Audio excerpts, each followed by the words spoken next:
Standing at the base of the Great Pyramid of Giza, it's hard not to feel a sense of awe, not just at its sheer size, but at the precision of its construction. How did ancient builders, without modern tools or technology, align this massive structure so perfectly with the stars? What secrets lie hidden in its geometry? The truth is, the world's oldest wonders aren't just feats of engineering, they're masterpieces where art and science collide in ways we're still unraveling today. From the pyramids to the Parthenon, these structures were born from a deep understanding of mathematics, astronomy, and even human psychology. They weren't just built to last, they were designed to inspire. In this video, we'll uncover the hidden genius behind these ancient marvels, how their creators used artistry to solve scientific puzzles, encoded messages in their designs, and left behind clues that still challenge us centuries later. So grab your explorer's hat, we're diving into the mysteries of the old world, where every stone tells a story. When we talk about the old world wonders, we're not just describing impressive buildings, we're looking at time capsules of human ingenuity. These structures earned their legendary status not only because of their massive scale or beauty, but because they pushed the boundaries of what ancient societies believed was possible. Take the Hanging Gardens of Babylon, for example. Ancient texts describe an elaborate terraced garden, lush with vegetation, seemingly floating above the desert, a feat that would have required advanced irrigation systems and structural engineering. Then there's the Colossus of Rhodes, a towering bronze statue that stood guard over the harbor, a testament to both artistic mastery and metallurgical skill. What ties these wonders together isn't just their grandeur, but the way they blended practicality with symbolism. They weren't merely functional, they told stories, honored gods, and showcased the power of their creators. Even today, studying them reveals how civilizations like Egypt, Greece, and Babylon saw no divide between science and art. A pyramid's perfect angles served as both a tomb and a celestial map. Parthenon's columns weren't just load-bearing, they were designed to look perfectly straight by accounting for the human eye's imperfections. These wonders remind us that innovation isn't just about solving problems, it's about elevating solutions into something timeless. The ancient world didn't just build structures, it sculpted them with intention, weaving artistry into the very bones of architecture. Look closely at the Parthenon's friezes and you'll notice something extraordinary. Those intricate marble carvings weren't just for show. The flowing patterns along the edges actually helped redistribute stress across the structure, acting like a hidden reinforcement system. Even the slight curvature of its steps, barely perceptible to the naked eye, prevented rainwater from pooling while creating an optical illusion of perfect symmetry. This was engineering disguised as art. Over in Rome, the dazzling mosaics adorning bathhouses did far more than dazzle. They often covered intricate networks of pipes and heating vents, their geometric designs cleverly aligning with access points for maintenance. The famous Pantheon's coffered ceiling wasn't merely decorative. Each indentation reduced the dome's weight without sacrificing strength, a stroke of genius that allowed it to remain the world's largest unreinforced concrete dome for over 1900 years. What seems like ornamentation was often a calculated solution, proving that beauty and practicality weren't opposing forces, they were partners in innovation. These craftsmen understood something we sometimes forget today. The most enduring designs don't just solve problems, they elevate them into something worthy of wonder. What makes the Great Pyramid's proportions so mesmerizing isn't just its size, it's the hidden mathematics whispering through every stone. Ancient builders didn't stumble upon perfection. They chased it deliberately, using ratios like the golden section, where every dimension relates to the next in a harmonious sequence. This wasn't arbitrary, it was a language of balance, one that echoed in the Parthenon's columns and the curves of the Colosseum. But the precision didn't stop there. When the pyramids were aligned with Orion's belt or the sun's solstice path, it wasn't just symbolism, it was astronomy in action. These builders tracked celestial patterns with such accuracy that modern researchers still debate their methods. Even sound was meticulously crafted. Take the theater at Epidaurus, where a whisper on stage reaches the back row with crystal clarity, those seemingly simple stone benches. They're an acoustic masterpiece, their curvature calculated to amplify voices using principles we'd later call wave theory. What's astonishing is how these civilizations fused raw calculation with artistry. The same hands that carved intricate hieroglyphs also measured angles to fractions of a degree. The minds that painted vivid frescoes engineered drainage systems invisible to the eye. This wasn't just construction, it was alchemy, turning geometry into grace, physics into poetry. And perhaps that's their greatest lesson. True brilliance lies not in choosing between function and beauty, but in revealing how deeply they're intertwined. The Great Pyramid's precision isn't just impressive, it's mathematically uncanny. Picture this: if you take the perimeter of its base and divide it by twice its height, you get a number startlingly close to pi, the ratio of a circle's circumference to its diameter. This wasn't a coincidence. Ancient builders embedded this ratio into the pyramid's very shape, hinting at a sophistication with geometry that rivals modern understanding. Even more astonishing is its alignment. The pyramid's sides face true north with an error margin of just 1/15 of a degree. To put that in perspective, even with today's GPS technology, achieving such precision would be a formidable challenge. How did they do it? Some theories suggest they used the stars, tracking the movement of constellations like Orion to anchor the pyramid's orientation. Others propose they relied on simple but ingenious tools like shadow casting rods or water-filled trenches to measure angles against the horizon. What's undeniable is that the pyramid's design reflects a profound synthesis of art and science. Its slopes aren't just structurally sound, they create an optical illusion, appearing perfectly straight from a distance despite slight intentional curvature. The chambers inside aren't randomly placed. Their dimensions resonate with harmonic frequencies, as if the pyramid itself was tuned like a musical instrument. This wasn't just a tomb for a pharaoh. It was a monument to human curiosity, a silent testament to a civilization that saw no boundary between the practical and the sublime. The more we study it, the clearer it becomes. The Great Pyramid isn't just a relic of the past. It's a conversation across millennia, challenging us to unravel how artistry and precision could intertwine so seamlessly.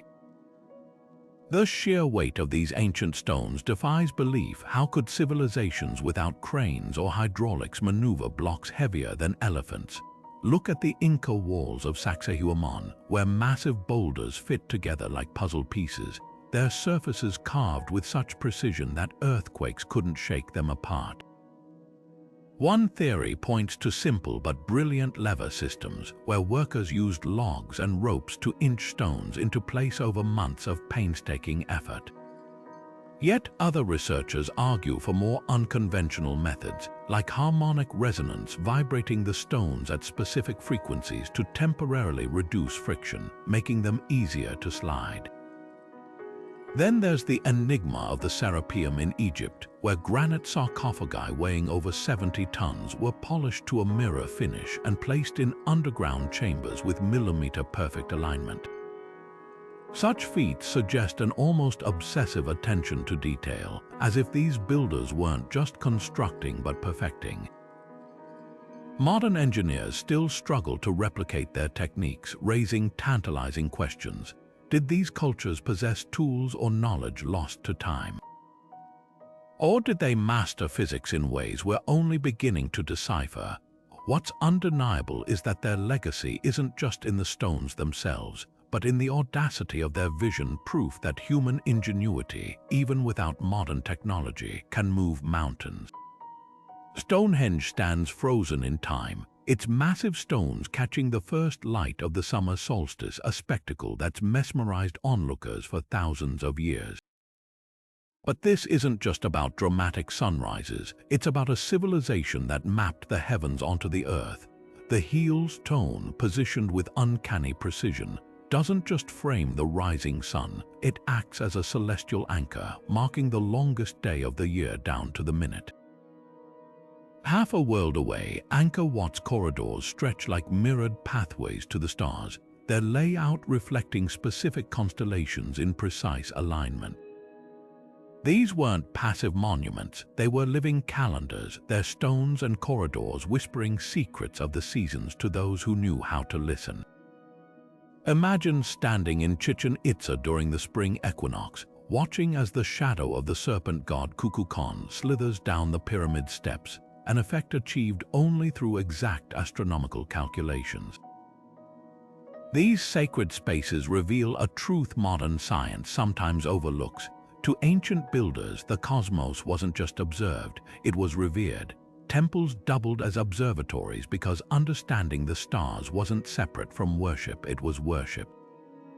The movement of celestial bodies dictated planting seasons, religious festivals, even the rise and fall of empires. Today, we might separate astronomy from spirituality, but these wonders remind us that for their creators, the two were inseparable, a dance of numbers and devotion etched in stone. The shimmering blade of a Damascus steel sword wasn't just a weapon, it was a masterpiece of molecular engineering.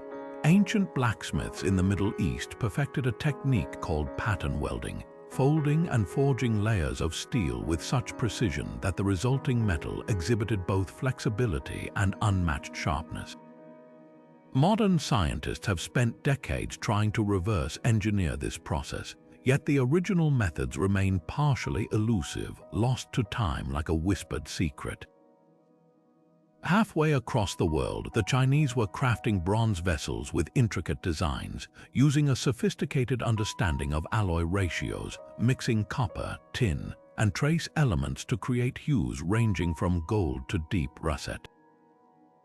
These weren't just decorative choices, the exact composition affected the metal's durability, resonance, even its resistance to corrosion.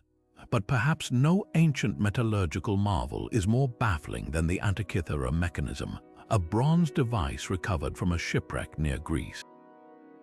This intricate clockwork of gears, some thinner than a fingernail, was designed to predict astronomical events with startling accuracy. The precision of its teeth, the alignment of its mechanisms, all crafted without the aid of modern machining tools, suggest a grasp of metallurgy that borders on alchemy. What's striking isn't just the technical prowess but the mindset behind it. These artisans didn't see metal as mere material, they treated it like a living medium, coaxing it into forms that balanced beauty with function. The recipes for these alloys were often guarded as fiercely as military secrets, passed down through guilds in coded language or destroyed to prevent rivals from copying them. In an age before laboratories or spectrometers, their achievements stand as a testament to human intuition and experimentation, proof that artistry and science once shared the same forge, hammered together into something extraordinary. Rome's aqueducts didn't just quench thirst, they transformed water into poetry. Picture these towering arcades stretching across valleys, their arches repeating like musical notes in stone. What's astonishing isn't just their length, some spanned over 50 miles, but the precision of their gentle slope. Engineers calculated gradients as shallow as 1 foot per mile, guiding water through gravity alone with an accuracy modern surveys confirm was within 1% of perfect. Yet the real genius lies in what you don't see. Underground sedimentation tanks filtered debris, while vent shafts stabilized pressure, showcasing an understanding of hydraulics centuries ahead of its time.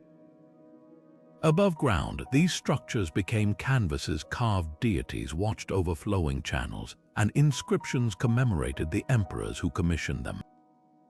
The Pont du Gard in France embodies this duality perfectly. Its 3 tiers of arches aren't just load-bearing, They're proportioned according to the golden ratio, making the structure as visually harmonious as it is structurally sound. This wasn't merely plumbing on a grand scale.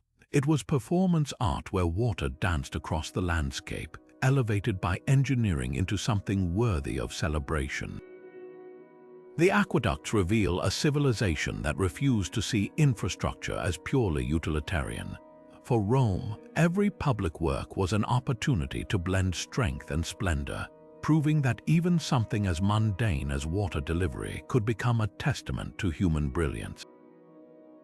Sacred geometry wasn't just decoration, it was a language, one that ancient cultures used to articulate the hidden patterns of the universe. Take the simple circle, repeating endlessly in everything from Stonehenge's monoliths to the rose windows of Gothic cathedrals. To our ancestors, this shape was more than a line. It symbolized perfection, eternity, the unbroken cycle of life and seasons. But the real magic lies in how these forms evolved. A spiral carved into a Neolithic tomb in Ireland doesn't merely twist. It mirrors the growth patterns of ferns and galaxies, a visual echo of the Fibonacci sequence centuries before mathematicians gave it a name. The flower of life, etched into the stones of the Osirian in Egypt, isn't just pleasing to the eye. Its overlapping circles form a blueprint of creation, a geometric code that reappears in the molecular structure of crystals and the orbits of planets. Even the mandalas of Hindu and Buddhist traditions, often dismissed as mere meditative art, are intricate maps of cosmic order. Their concentric layers and precise divisions mirror the hierarchical structure of the universe from the atomic to the celestial. What's striking is how these symbols transcended cultures and continents. The same spirals adorn Celtic brooches and Mayan temples. The same hexagonal patterns emerge in Islamic mosaics and Chinese latticework. This wasn't coincidence, it was consensus. Across millennia and civilizations, humanity seemed to grasp that certain shapes held power, not just as art but as expressions of universal laws. Today, when physicists study fractal patterns in coastlines or neurologists map the branching of neurons, they're unwittingly revisiting ideas these ancient artists encoded in stone and paint. The genius of sacred geometry lies in its duality. It's both an aesthetic triumph and a scientific hypothesis, a bridge between the tangible and the transcendent. These patterns whisper a truth their creators understood instinctively, that beauty and truth are woven from the same timeless threads. The architects of antiquity didn't just admire nature, they learned from it, letting the curves of petals and the strength of tree trunks shape their most enduring creations. Consider the towering lotus columns of Egypt's temples, their capitals blooming like the sacred flower rising from the Nile's mud, a symbol of rebirth, yes, but also a stroke of engineering. The flaring design distributed weight efficiently, just as the real lotus stem supports its heavy bloom. Half a world away, the sweeping eaves of Chinese pagodas mirrored the arcs of wind-sculpted cliffs, their upturned corners channeling rainwater away from wooden frames with the same grace as a leaf shedding droplets. This wasn't mere decoration, it was survival wisdom carved in wood and stone. Even the Parthenon's famous curvature, often mistaken for an artistic flourish, had roots in careful observation. Just as a pine tree's trunk thickens at the base to withstand storms, the temple's subtle bulge countered the optical illusion that makes straight lines appear to sag when viewed from afar. The ancients noticed how nature solved problems through form, then adapted those solutions to outlast centuries. Maya builders modeled their vaulted ceilings after the arching branches of rainforest canopies, creating spaces that stayed cool under the jungle sun. In India, the honeycomb-like lattice of Jaipur's Hawa Mahal harnessed breezes with the same efficiency as a termite mound regulates temperature. What modern engineers call biomimicry, these master builders practiced as intuition, recognizing that evolution had already perfected designs for durability, efficiency, and beauty. Their legacy whispers a profound truth. The greatest architectural innovations weren't invented, they were discovered, patiently waiting in the bend of a river or the spiral of a seashell.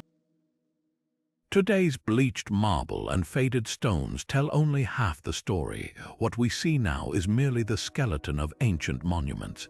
The Parthenon's serene white figures once blazed with color, robes dyed deep purple, lips stained vermilion, eyes outlined in jet-black coal. Even the statue's hair shimmered with gilded highlights, making them appear almost lifelike under the Mediterranean sun. This wasn't just artistic flair, it was a deliberate language. In Egypt, temple ceilings weren't simply blue, they were painted with ground lapis lazuli, a stone more precious than gold, to mimic the night sky's divine expanse. Every pigment carried meaning. Red ochre, derived from iron-rich clay, symbolized life and victory. Green malachite echoed the Nile's fertile banks and rebirth. But creating these colors was no simple task. Egyptian blue, one of the first synthetic pigments ever invented, required heating copper, silica, and calcium to nearly 1,000 degrees, a chemical recipe so precise that modern labs struggled to replicate it for decades. The Maya took it further, blending plant extracts with mineral powders to create hues that still dazzle today in temples like Bonampak, where murals depict rulers in jade-studded headdresses and cloaks dyed with rare cochineal insects. These colors weren't just seen, they were experienced. Imagine standing in Karnak's hypostyle hall, where columns striped in yellow and red seemed to pulse in the flickering torchlight, or walking through Persepolis, its walls alive with glazed turquoise tiles that shimmered like water under the Persian sun. This chromatic brilliance wasn't about mere aesthetics, it was science harnessed to stir the soul. The right hues could invoke gods, ward off evil, or even alter perception. The way Pompeii's villas used deep red walls to make candlelit rooms feel warmer at night. What's remarkable is how these ancient artisans mastered their materials, turning raw elements into visual symphonies that spoke across centuries. Their vibrant palettes remind us that the past wasn't monochrome, it was a canvas where chemistry and symbolism merged into something transcendent. Mohenjo-Daro's streets tell a silent story, one of order and intention carved into baked brick and mortar. This ancient city of the Indus Valley didn't grow haphazardly. It was meticulously plotted on a grid so precise that modern architects still marvel at its regularity. Wide thoroughfares intersected at perfect right angles, their alignment so consistent that even today you could walk their lengths without a map. But this wasn't just about neatness, every detail served a purpose. Beneath those streets lay an engineering triumph, a drainage system so advanced it rivaled those of cities built millennia later. Clay pipes channeled wastewater away from homes, while covered gutters prevented debris from clogging the flow. Each house connected seamlessly to this network, proving that beauty and sanitation weren't opposing ideals but intertwined necessities. What's striking isn't just the functionality but the vision behind it. These planners didn't merely build streets, they choreographed movement, ensuring that commerce, community, and cleanliness coexisted in elegant balance. Step into the ruins and you can almost sense their philosophy, a belief that a city shouldn't just house its people but elevate their daily lives through design. Meanwhile, halfway across the globe, Teotihuacan's architects were crafting their own masterpiece in stone and sky. The Avenue of the Dead stretches like a celestial pathway, its orientation mirroring the Pleiades star cluster's descent on the horizon. Walk its length during the equinox, and you'd witness the sun's rays perfectly bisect the pyramid of the sun, casting shadows that align with hidden markers beneath the pavement.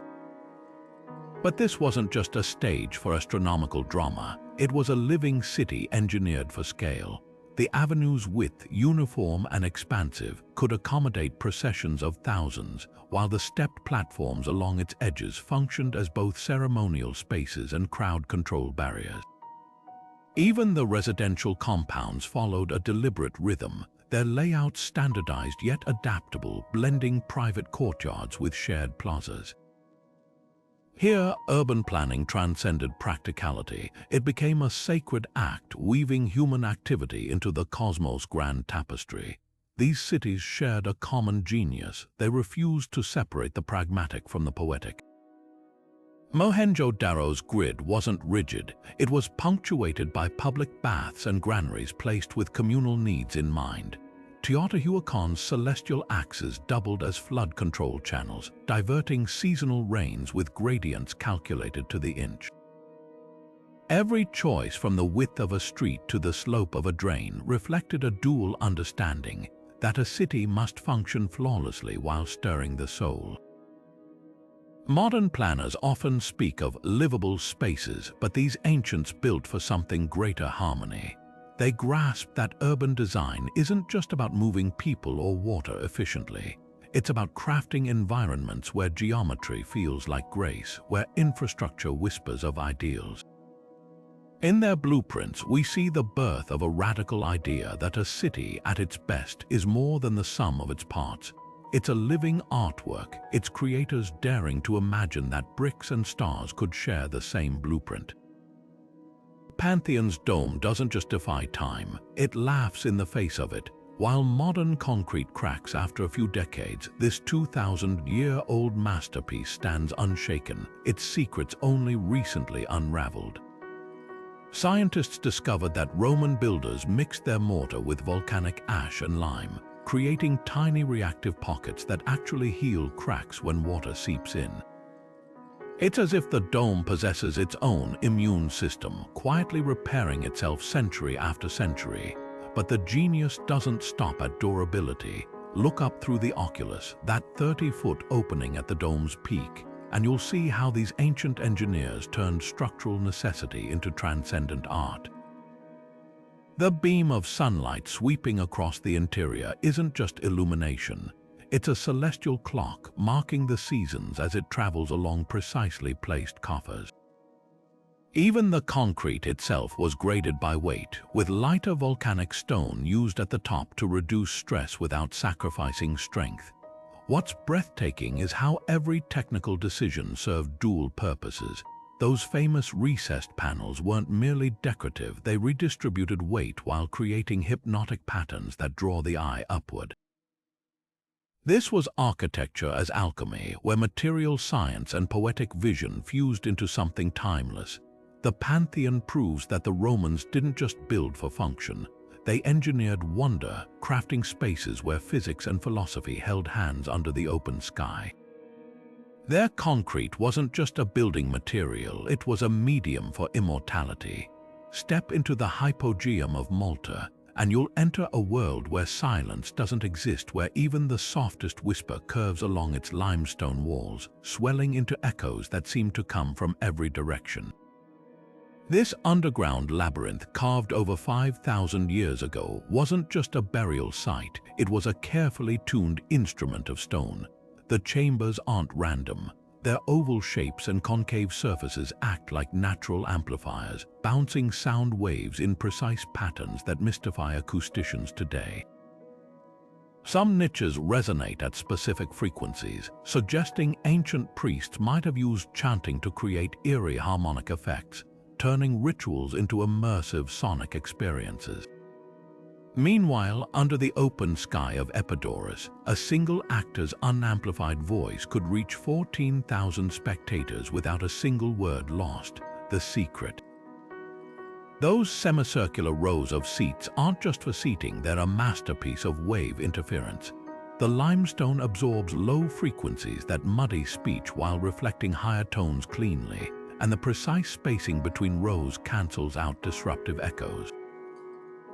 What's astonishing isn't just the precision, but the intention behind it. These builders didn't stumble upon perfect acoustics. They engineered them, proving an intuitive grasp of physics we'd only codify millennia later.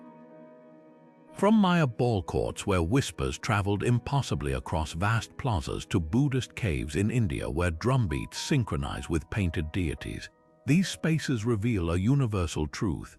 Ancient architects didn't just build structures, They composed with sound, treating air and stone as instruments in a grand sensory symphony. The genius lies in how they balanced science with spirituality. Those perfect echoes in Malta's chambers might have been explained as the voices of ancestors, while Epidaurus' clarity was attributed to Apollo's blessing.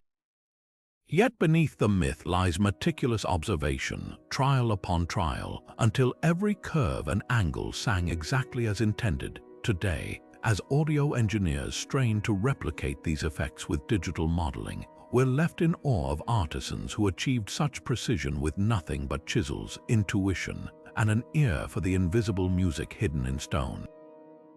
The Polynesian voyagers who carved star paths into wooden tablets weren't just making maps, they were crafting cosmic passports. These so-called stick charts, with their intricate webs of twigs and shells, held secrets modern scientists are still deciphering. Each curve represented ocean swells. Every intersection marked the meeting point of celestial currents. What looks like abstract art to untrained eyes was in reality a sophisticated navigation system. Sailors would run their fingers along these tactile guides, feeling the rhythm of waves they'd yet to encounter, memorizing star positions tied to seasonal winds. The genius lay in duality. These charts were both scientific instruments and cultural heirlooms, encoding generations of observational wisdom into something as humble as woven palm fiber. Half a world away, medieval European cartographers were blending precision with pageantry in their portolan maps. These weren't the spare diagrams we know today. They were vivid narratives where sea monsters lurked at the edges of known waters, and compass lines radiated like golden threads from ornate wind roses. Yet beneath the flourishes lay astonishing accuracy. Harbor depths, trade winds, even hidden reefs were documented with meticulous care, often based on first-hand accounts from sailors. The map's beauty served a purpose. The richer the decoration, the more valuable they became as diplomatic gifts, ensuring their survival in royal libraries. This wasn't just wayfinding, it was geopolitics painted on vellum. What unites these traditions is their refusal to separate data from artistry. Polynesian navigators sang constellations into memory, turning star courses into oral epics. Portolan artists framed coastlines with illuminated borders, making geography feel like legend. Both understood that the most enduring maps don't just guide travelers, they ignite imagination. Today, as GPS reduces navigation to blinking dots, these ancient masterpieces remind us that every journey is a story waiting to be told, etched not just in coordinates but in the marriage of observation and wonder. Ancient healers understood something modern medicine is only now rediscovering, that healing isn't just about the body, but the mind's intricate dance with beauty and belief. Those intricate mandalas Tibetan monks traced in colored sand weren't mere decorations. They were precision tools for focus, their concentric circles guiding the mind into meditative states that lowered stress hormones centuries before cortisol was identified. Greek physicians took this fusion further, crafting scalpels and bone drills with the same care as sculptors shaping marble. The graceful curves of their bronze tools weren't just aesthetic. They fit the hand like extensions of the fingers, reducing tremor and fatigue during delicate procedures. Even the caduceus, that coiled serpent symbol we associate with medicine today, began as a layered allegory. The snakes represented regeneration through shedding skin, while the wings hinted at the soaring potential of healing, a visual metaphor as elegant as it was profound. Look closer at Ayurvedic texts from India, and you'll find prescriptions that read like artists' palettes. Turmeric for its golden hue as much as its anti-inflammatory properties. Saffron threads valued for both their sunset color and mood-lifting effects. In China, acupuncturists mapped meridians with the precision of landscape painters, their charts flowing like brushstrokes between points of energy and balance. This wasn't just symbolism. Recent studies show acupuncture triggers measurable endorphin release, proving these ancient artists of wellness were mapping real biochemistry with silk-thin needles. Perhaps most striking is how these traditions refuse to compartmentalize. A healer in Alexandria might diagnose with astrological charts while prescribing precisely measured herbal tinctures. Persian physicians composed medicinal recipes in poetic verse, believing the rhythm of words aided memory and potency. The borders we draw today between science and art, between clinical and spiritual, would have baffled them. Their legacy whispers a radical idea that true healing flourishes where scalpels meet symbolism, where pharmacology dances with philosophy. In an age of sterile hospital corridors, their approach feels almost revolutionary, a reminder that medicine, at its best, has always been both an art and a science, as much about inspiring hope as mending tissue. The vibrant textiles of the Andes hold secrets far deeper than their dazzling colors. Woven into every strand lies a language of numbers, a silent symphony of geometry passed down through generations. These weren't just blankets or tunics, they were living spreadsheets, their intricate patterns encoding everything from astronomical cycles to tribal histories.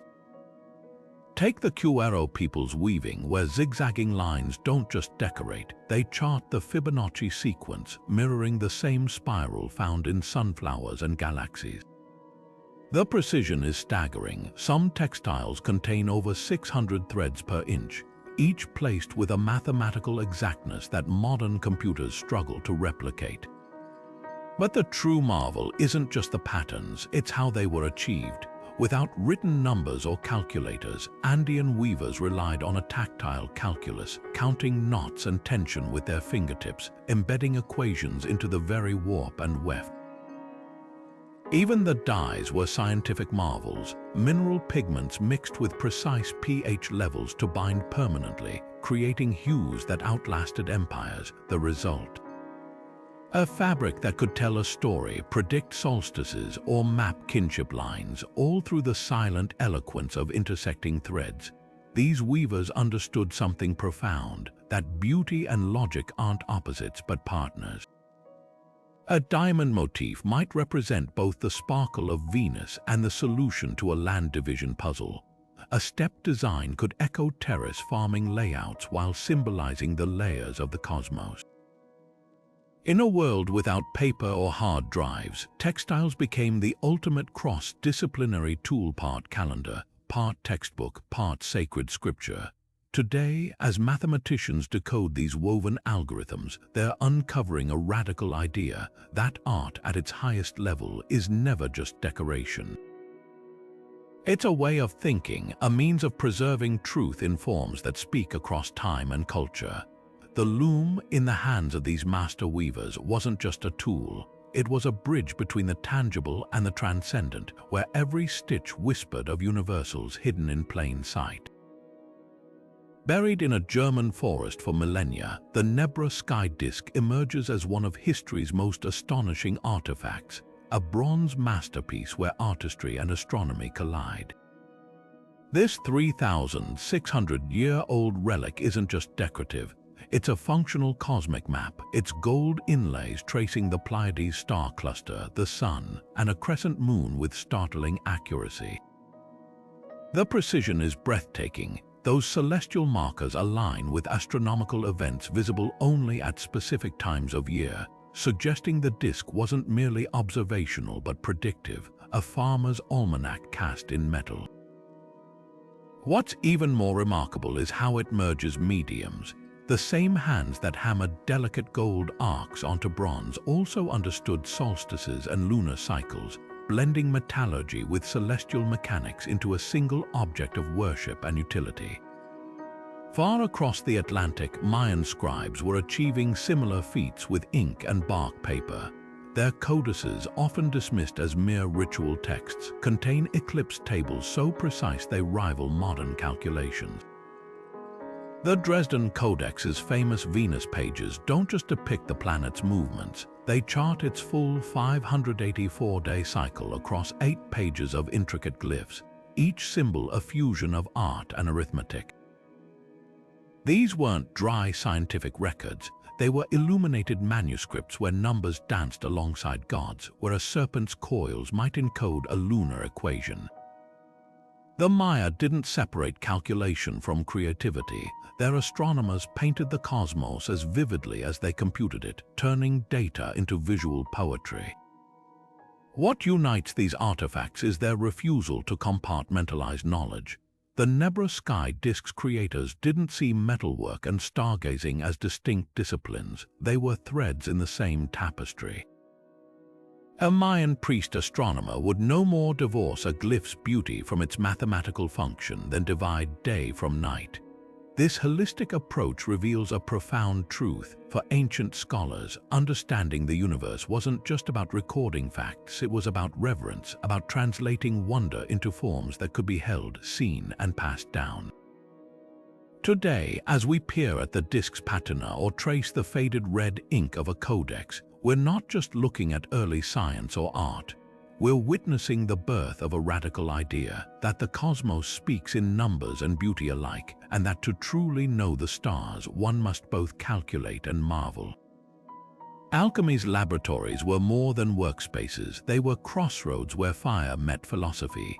Picture an alchemist hunched over a charcoal sketch, not just recording temperatures and weights, but illustrating a dragon swallowing its own tail. This ancient symbol, the Ouroboros, wasn't mere decoration. It encoded the cyclical nature of chemical reactions, where substances decompose and reform in endless loops. Their manuscripts read like illuminated storybooks, where golden suns represented distillation processes and crowned lions symbolized volatile acids. Yet beneath the allegory lay precise observations. Those swirling dragons often mapped the stages of mercury purification, while intricate floral motifs traced the growth patterns of crystalline salts. Consider Basil Valentine's 17th century engravings, where angels hovering over flasks weren't just religious motifs. They personified the ascent of vapors during heating, turning physical processes into visual poetry. Even the colors held meaning. A red king and white queen in alchemical art weren't fantasy. They stood for sulfur and mercury, the foundational elements believed to form all metals. These artist-scientists documented their experiments through symbolism because the boundaries between disciplines hadn't yet hardened. To them, the rusting of iron was as much a spiritual allegory of decay as a chemical reaction, and a flask bubbling over a flame could mirror the soul's transformation. What's astonishing is how much practical knowledge these vivid metaphors preserved. When an alchemist drew a serpent coiled around a staff, they weren't just invoking the caduceus, they were diagramming the reflux process where condensed liquids drip back into reaction vessels. Modern chemists still use this technique daily, though now we call it a condenser column. Even the legendary quest for the philosopher's stone had a grounded counterpart, the search for a universal solvent, a pursuit that ultimately led to discoveries like aqua regia, capable of dissolving gold. The irony, these seekers, often dismissed as mystics, pioneered lab equipment we still rely on: water baths, alembics, and filtration systems, all while believing their work might reveal the divine blueprint of creation. Their legacy whispers a provocative idea that the split between art and science is a modern invention. Alchemists worked in a world where equations could be prayers, where flasks were crucibles for both metals and metaphors. Today, as biologists use protein-folding algorithms that resemble abstract art, or physicists describe quarks with flavors and colors, we're circling back to their holistic vision. That understanding the universe requires both precision and wonder, both the crucible and the brush. The Library of Alexandria wasn't merely a storage house for scrolls. It was a living crossroads where the brushstroke met the hypothesis. Imagine unrolling a papyrus to find not just dense text, but vibrant diagrams of celestial orbits drawn in lapis lazuli and gold, or anatomical sketches where every vein was rendered with the precision of a painter's finest stroke. These weren't decorations, they were essential tools of understanding. A medical treatise might show the human heart in cross-section. its chambers colored to distinguish arteries from veins, transforming abstract knowledge into something tangible. Astronomical charts didn't just list star positions, they mapped them in radiant inks against midnight blue backgrounds, turning data into something you could almost reach out and touch. This was scholarship as sensory experience, where the act of seeing deepened the act of knowing. But the tragedy of Alexandria's loss goes beyond vanished texts, it's the erasure of a philosophy. The librarians here didn't separate artistry from academia, they saw them as partners. A geometry proof might be framed by intricate border patterns illustrating the very ratios it described, while poetry scrolls could contain marginal notes analyzing meter with mathematical rigor. The library's legendary director, Callimachus, famously organized its collections not just by subject but by aesthetic harmony, placing works of similar visual cadence near one another. This holistic approach shaped thinkers for generations. Archimedes allegedly sketched his pioneering hydrostatics experiments like storyboards, while Eratosthenes' calculation of Earth's circumference was said to be inspired by shadow patterns in Egyptian temple art. Other ancient libraries carried this torch. At Pergamon, scribes perfected parchment not just for durability but for its smooth surface, ideal for blending precise diagrams with commentary in different colored inks. The House of Wisdom in Baghdad employed calligraphers who transformed translations of Greek texts into masterpieces where the swirl of Arabic script mirrored the elegance of geometric proofs. Even private collections like the Villa of the Papyri in Herculaneum married scholarly rigor with artistic flair. Its charred scrolls reveal treatises on music theory accompanied by illustrations of instruments, their proportions exact enough to reconstruct today. What these sanctuaries understood was radical. Knowledge isn't fully alive until it engages both logic and wonder. The burning of Alexandria didn't just erase facts, it severed a vital thread in human thought. The idea that a diagram could be as illuminating as a dissertation, that color and line might carry truth as powerfully as words. Yet fragments survive. A 9th century copy of Ptolemy's star catalogue, preserved in Islamic Spain, retains traces of its original artistry, constellations painted as mythical beasts, their eyes gleaming with flecks of silver. It's a whisper across time, reminding us that the greatest ideas have never been content to merely exist. They yearn to be seen, felt, and above all, remembered. Leonardo da Vinci's fascination with the Vitruvian Man wasn't just about proportion, it was an homage to an ancient way of thinking. That iconic drawing, where a human figure fits perfectly inside a circle and square, captures a truth first articulated by Roman architect Vitruvius centuries earlier. The human body itself is a blueprint for harmony between art and geometry. But Leonardo took it further. His notebooks reveal a mind steeped in the same spirit as the builders of the Pantheon or the engineers of Babylon. Flip through those pages and you'll find a flying machine sketched beside a detailed study of heart valves, or water turbulence patterns sharing space with the curl of a woman's hair.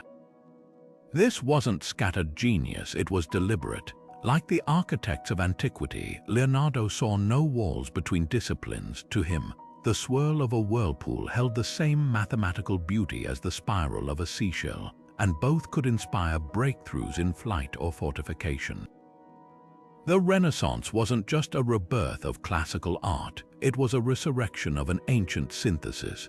When Michelangelo sculpted David, he didn't just carve marble, he applied precise anatomical knowledge gleaned from dissections, ensuring every tendon and vein echoed reality. The result, a statue that feels alive, just as the Parthenon's columns appear perfectly straight by accounting for the eye's imperfections. Even lesser-known figures like Leon Battista Alberti embodied this fusion.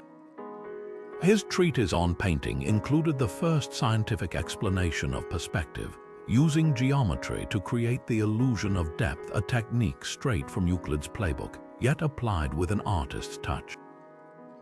What's striking is how these Renaissance minds accessed antiquity's wisdom. Many pored over newly rediscovered texts from the Library of Alexandria or marveled at Roman ruins, recognizing that their predecessors had already cracked codes they were struggling to relearn. Brunelleschi's dome for Florence's cathedral, a marvel of engineering, borrowed directly from the Pantheon's techniques, layered concrete, occluded arches proving that ancient solutions still held weight. Meanwhile, alchemists like Paracelsus blended Aristotle's elements with experimental chemistry, much like their forebears had mixed myth with metallurgy. This wasn't mere imitation. The Renaissance took the old world's interdisciplinary spark and fanned it into flame. When Galileo sketched the moon's craters with the eye of both a scientist and an artist, or when Vesalius illustrated human anatomy with the precision of a master engraver, they were walking paths laid centuries before, but adding their own footsteps. The lesson: innovation doesn't always mean inventing from scratch. Sometimes it means listening to whispers from the past, recognizing that the deepest truths often lie where art and science converge. The great Renaissance thinkers weren't just ahead of their time, they were in dialogue with time itself, bridging eras through a shared language of curiosity and craft. Some of today's most groundbreaking buildings owe their brilliance to secrets etched in stone thousands of years ago. Architect Michael Pollan studies termite mounds not for their biology, but for their ventilation systems, which mirror the passive cooling techniques in ancient Persian wind catchers. These towering clay structures, built by insects without blueprints, regulate temperature with the same precision as the 6,000-year-old yakhchuls of Iran, proving nature and antiquity often hold the best engineering playbooks. Meanwhile, at Arizona State University, researchers are revisiting the geometry of Chichen Itza's El Castillo Pyramid, where the play of light and shadow during equinoxes isn't just a celestial calendar, it's a lesson in solar responsive design. Modern architects now apply these principles to buildings with living skins, facades that shift like lotus leaves to control sunlight, just as Mayan stones once did with shadows. Then there's the Coral Castle in Florida, a 20th century enigma that channels ancient megalithic mastery. Ed Leedskalnin, a Latvian immigrant with no formal training, single-handedly carved and moved over 1,000 tons of coral rock using methods still debated today. Some speculate he rediscovered acoustic levitation techniques hinted at in Egyptian texts, where specific sound frequencies reduce the weight of stone. Whether myth or method, the castle stands as a modern monument to forgotten possibilities, its precisely balanced gates swinging open with the push of a finger, just like the massive doors of Inca temples. This resurgence of ancient wisdom isn't nostalgia, it's necessity. In Barcelona, the Sagrada Familia's tree-inspired columns aren't merely aesthetic. They're structural homages to Gothic cathedrals and Roman aqueducts where weight distribution mimicked forest canopies. Biomimicry pioneer Doris Kim Sung creates buildings with metal panels that breathe like human skin, a concept echoing the self-regulating terracotta tiles of Chinese Yeodong dwellings. Even the humble cob, a mix of clay and straw used in Neolithic homes, is making a comeback as a carbon-negative alternative to concrete. What links these modern experiments to their ancient counterparts is reverence, not just for the how, but the why. The Parthenon's architects didn't just calculate load-bearing ratios, they sought to capture the harmony of the cosmos. Today's sustainable designers similarly chase more than efficiency. They're crafting spaces that heal, inspire, and reconnect us to rhythms older than steel or silicon. The most radical idea emerging from this fusion isn't new at all, that the future of design might lie not in reinventing but remembering. The idea that ancient wonders must have been built by extraterrestrials or vanished supercultures doesn't just undermine human achievement, it misses the real magic. Take the pyramids. For decades, theorists claimed their precision was impossible without advanced alien technology. but scrolls found near the Red Sea reveal a different story-detailed payroll records of the laborers who built them, complete with notes about their diets and injuries. These weren't slaves or mythical beings, they were skilled workers paid in beer and bread, who mastered simple tools like copper chisels and wooden levers through generations of trial and error. Look closer at the so-called impossible perfection of megalithic structures like Sacsayhuaman in Peru. The stones fit so tightly that not even a blade of grass slips between them, yet modern experiments show how patient craftsmanship could achieve this. Stonemasons likely used a technique called knapping, tapping rocks with harder stones to shape them millimeter by millimeter, then testing the fit like a puzzle. It wasn't magic, it was meticulousness, the kind that comes from lifetimes honing a craft. Even the myth of the single-night construction of some sites crumbles under scrutiny. The Great Wall of China wasn't built in a day, but over centuries, with each dynasty adding sections using local materials and techniques. What seems like a unified masterpiece is actually a patchwork of human persistence. The most damaging part of these myths isn't just their inaccuracy, it's how they erase the collaborative genius of ancient societies. The astronomical alignments of Stonehenge weren't handed down by star visitors. They were painstakingly recorded by druids who spent decades tracking solstices with nothing but aligned wooden posts and shadow markers. The intricate water systems of Petra or Machu Picchu weren't gifts from gods, they were engineered by anonymous experts who understood hydraulics well enough to turn mountains into reservoirs.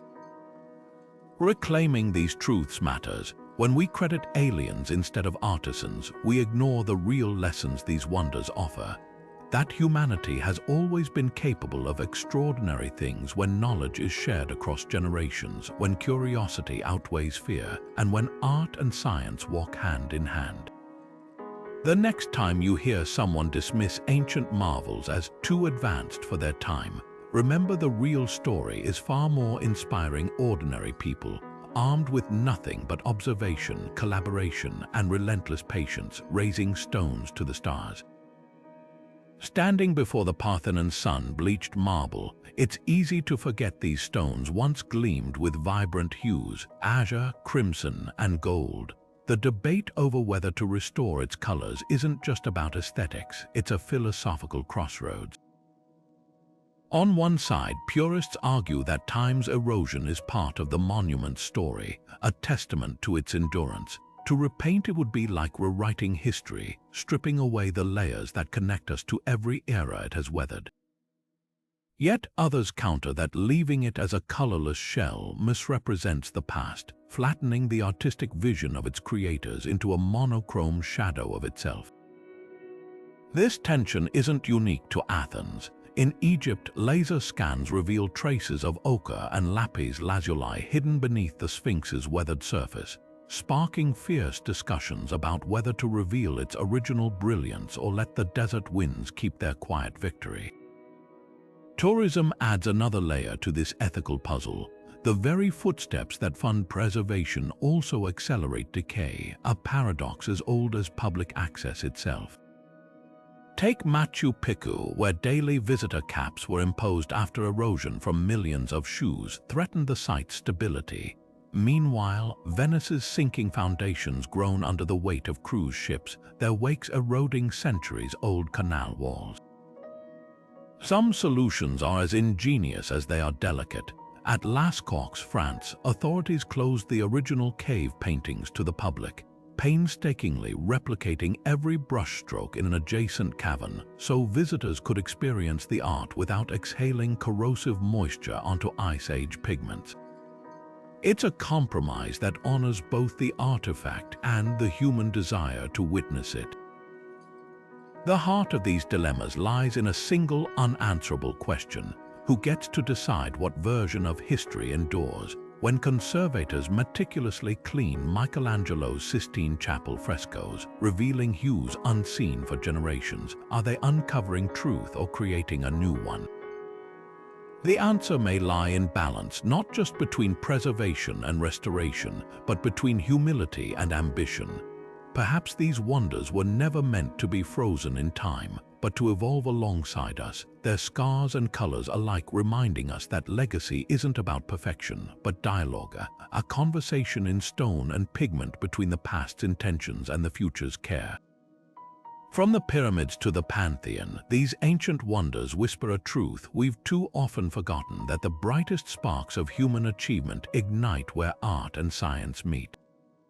The builders of the past didn't compartmentalize their genius. They wielded geometry like poets and painted with the precision of engineers. Their legacy challenges us to rethink the boundaries we've drawn between disciplines. Imagine modern architects collaborating with musicians to design concert halls where sound swirls like Epidorus whispers, or medical researchers drawing inspiration from Ayurvedic texts where healing recipes were composed as lyrical verse. The solutions to tomorrow's problems, climate-resilient cities, sustainable energy systems, might not lie in narrow specialization, but in rediscovering that holistic vision where calculation and creativity converge.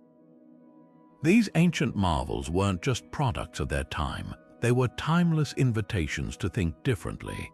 As we decode their secrets, whether through laser scans revealing hidden pigments or algorithms reconstructing lost acoustics, we're not just uncovering history. We're reclaiming a blueprint for innovation, one that honors rigor without sacrificing wonder, that balances equations without silencing imagination. The next chapter of human progress might just depend on how well we heed these old whispers, blending the artist's eye with the scientist's curiosity to build a future worthy of standing beside the wonders of the past. What would our world look like if we dared to create like they did? The answers begin with you, so drop your thoughts below and let's keep this ancient conversation alive.